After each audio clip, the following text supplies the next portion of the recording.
अफजल गुरु की फांसी के दिन यानी शनिवार से ही उसकी सजा में हुई देरी पर सवाल उठ रहे हैं और सरकार की तरफ से जवाब देने के लिए लगातार सामने आ रहे हैं सूचना प्रसारण मंत्री मनीष तिवारी।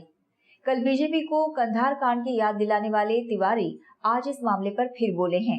अब उनका कहना है कि फांसी जैसे मामलों में कानून की कई प्रक्रियाओं से गुजरना पड़ता है, जिसमें वक्त लगना लाजिमी है। अफजल गुरु की फांसी में हुई देरी पर विपक्ष के सवाल बंद नहीं हो रहे और सरकार सफाई देते देते नहीं थक रही। सबसे ज्यादा अफसोस तो ये कि आरोप प्रत्यारोप के इस दौर में गड़े मुर्दे उखाड़ने से भी परहेज नहीं किया जा रहा। कल केंद्रीय मंत्री मनीष तिवारी ने बीजेपी पर पलटवार करते हुए कंधार कांड का आईना दिखाया और आज वो एक बार फिर सफाईनामा लेकर पेश हुए। We would like to submit that in the case of capital punishment,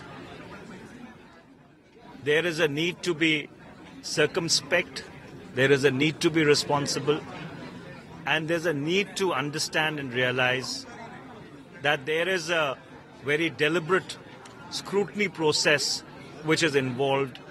संसद पर हमले के दोषी अफजल गुरु को फांसी दे दिए जाने के बाद सरकार और विपक्ष में आरोप प्रत्यारोप का सिलसिला थमता नहीं दिख रहा।